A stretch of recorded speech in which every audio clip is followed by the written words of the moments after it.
तो great Shravasti channel पर सभी दर्शकों का बहुत बहुत स्वागत है। चैनल को सब्सक्राइब कर लीजिए ताकि आपको पूरे उत्तर प्रदेश की खबरें हमारे चैनल से मिलती रहें। घंटी का बटन दबाइए ताकि हर खबर का नोटिफिकेशन आपको मिलता रहे। और दोस्तों, जैसा कि आप लोग जानते हैं कि नेपाल की पहाड़ियों पर जमकर बरसात हुई है। नेपाल की कुसुम नदी से पानी छोड़ा गया है। राप्ती बैराज में राप्ती नदी का जलस्तर अचानक से बढ़ा और देखते देखते श्रावस्ती जनपद में कई गाँव जलमग्न हो गए, कई सड़कें कट गई।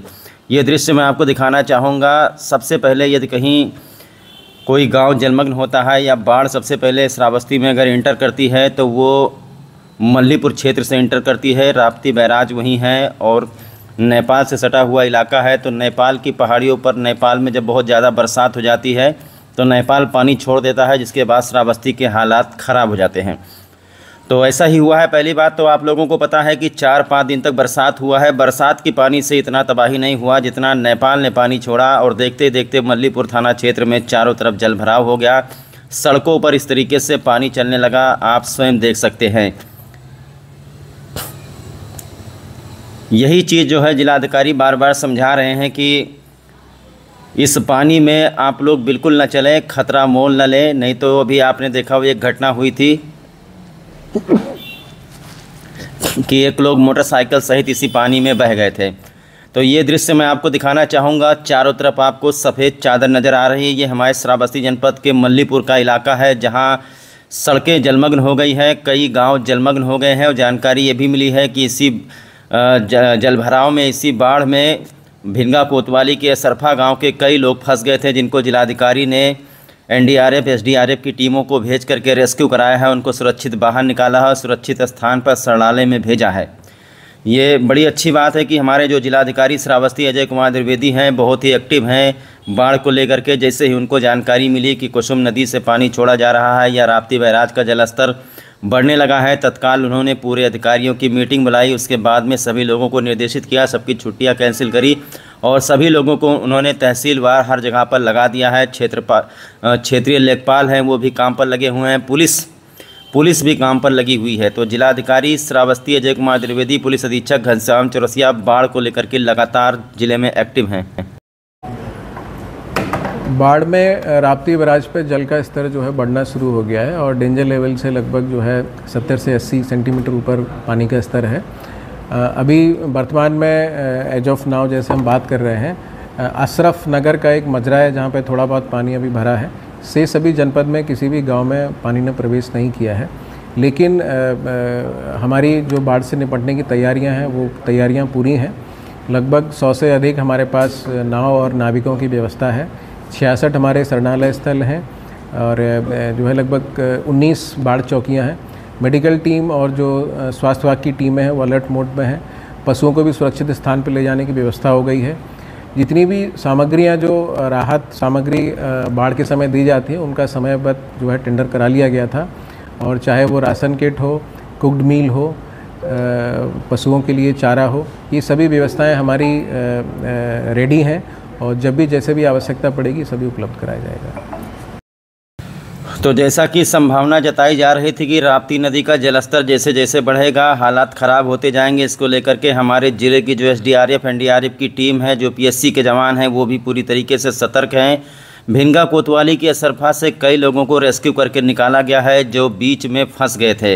रेस्क्यू करने का वीडियो है। आपको बता दें कि भिंगा कोतवाली का असरफा गाँव, जहाँ हमारे एक लेखपाल साहब जिनकी मौत हो गई थी पिछले बाढ़ में, वो राहत सामग्री बांटने के लिए नाव पर चढ़े थे और उस बाढ़ में सबसे पहली मौत उन्हीं की हुई थी।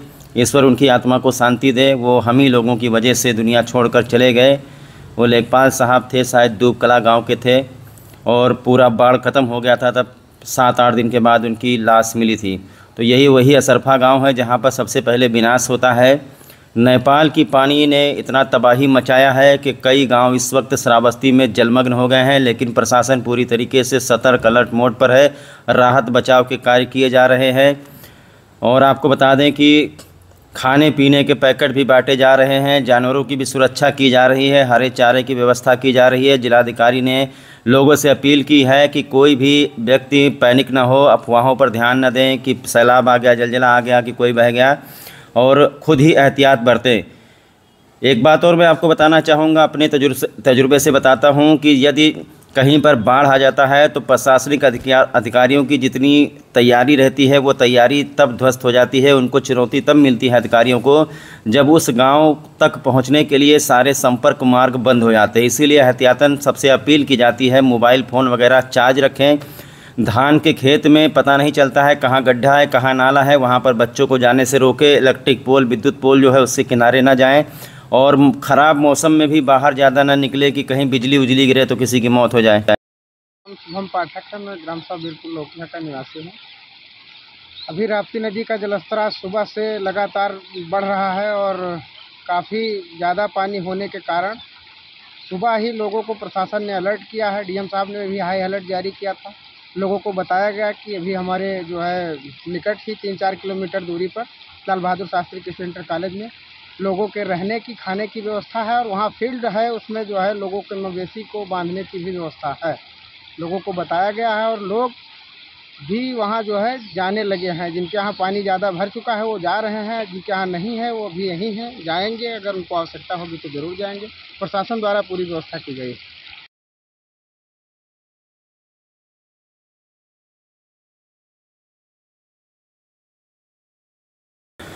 तो मल्लीपुर थाना क्षेत्र के मधवापुर घाट के पास पेट्रोल पंप के आसपास आपको पता है कि सड़क पूरी तरीके से कट गई है और आसपास के जो गांव हैं जैसे बीरपुर लोकिया वगैरह है। आपका मोमना मोमना कहाँ रहती हैं आप? बीरपुर। बीरपुर। ये बताइए आप लोग सामान लेकर कहाँ जा रही हैं? अरे अपने कहीं भाग के जावा जी भैया। काहे के लिए कहा है बताओ? अब बाढ़ है घर में पानी भरा है। अच्छा, प्रशासन के द्वारा कुछ बताया गया है? क्या बताया गया प्रशासन के द्वारा बताओ? बताए गए हुआ स्कूल में जाओ हुआ रहे हो। क्या नाम है आपका? अजीज खां। कहाँ रहते हैं आप? बीरपुर लोकिया। अच्छा, ये तो आप लोग कहाँ जा रहे हो सब सामान लाद के? बीरगंज स्कूल में। अच्छा, काहे के लिए कैसे कहा है बताओ? बाढ़ आवत है, अब पानी बहुत होगा। अच्छा, गांव में पानी आया कि नहीं? अभी बढ़ रहा है कि नहीं? हाँ, बढ़ रहा है। इसीलिए आप लोग जा रहे हैं? हाँ। अच्छा, कहाँ जाएंगे आप लोग? बीरगंज। अच्छा, प्रशासन के द्वारा कुछ बताया गया है? हाँ।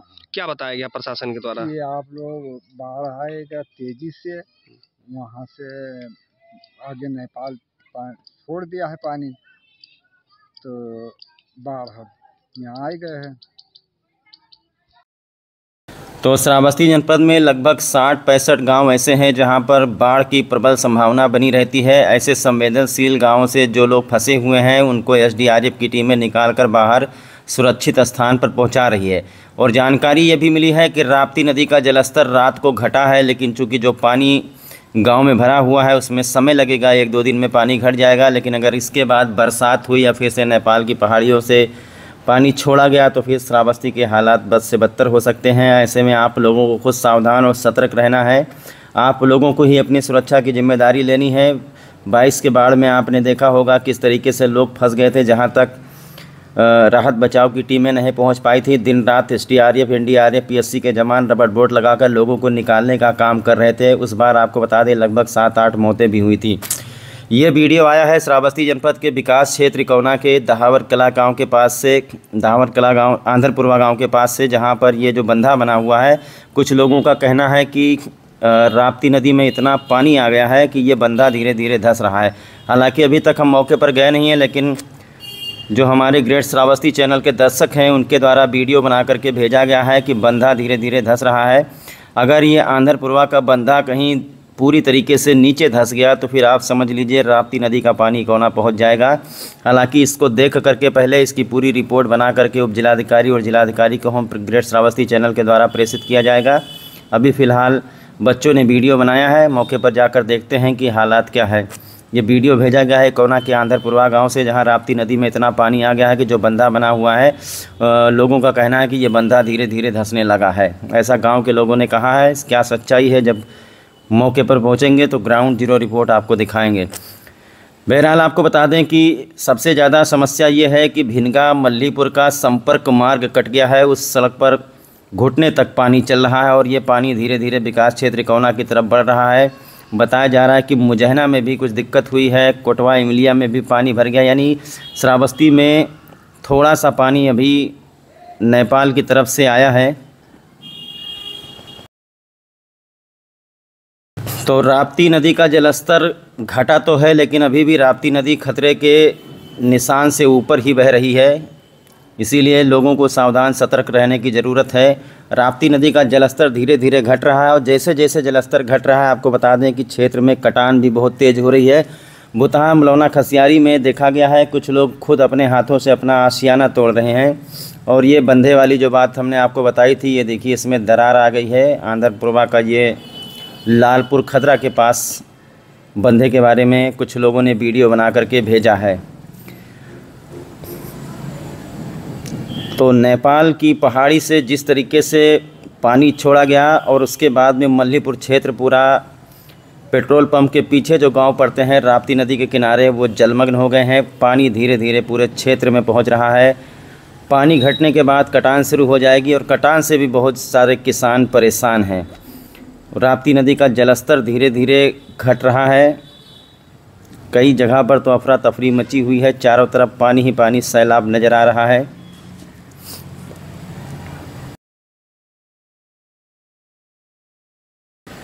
ये वीडियो बना करके भेजा गया है। देखने से लग रहा है कि इस तरफ राप्ती नदी ने तांडव मचाया है। इसको जा कर के देखना पड़ेगा कि कहीं ऐसा ना हो कि ये बांध कट जाए तो पूरे कौना क्षेत्र में हाहाकार मच जाए, क्योंकि राप्ती नदी आंध्रपुरवा पर और लालपुर खदरा को बचाने वाला यही बांध है।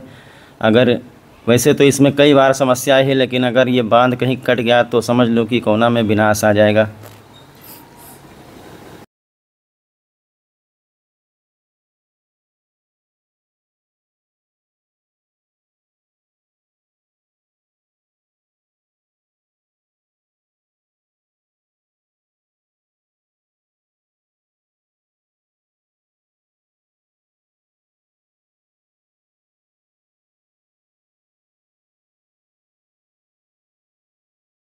वो मल्लीपुर और भिनगा संपर्क मार्ग कट गया है, जिसके बाद देखा जा रहा है कुछ लोग खतरे से खेल रहे हैं। यहाँ पर नाव चला करके आर पार हो रहे हैं, नाव पर मोटरसाइकिल वगैरह भी लाद रहे हैं। कई सालों से समस्या बनी हुई है। जब बाढ़ में सड़क कट गई थी, प्रशासनिक अधिकारियों ने इसकी सुध नहीं ली, इसका सिर्फ मरम्मत करवाया, लेकिन इसमें बहुत ही तगड़ा काम करवाने की ज़रूरत है, क्योंकि ये हमेशा कट जाता है। यहाँ पर बहुत बड़े पुल का निर्माण होना चाहिए और ये रास्ता हमेशा कटा रहता है। अगल बगल के खेत वालों जो हैं वो रास्ता दे देते हैं और खेत वाले भी परेशान रहते हैं, उनकी फसल ख़राब हो जाती है। बंदरहा बाबा के पास पेट्रोल पंप से पहले मल्लीपुर में मधवापुर के पास सड़क कट गई है, संपर्क टूट गया है, नाव चलने लगी है। बताइए, थोड़ा सा सड़क क्रॉस करने के लिए नाव चलने लगी है।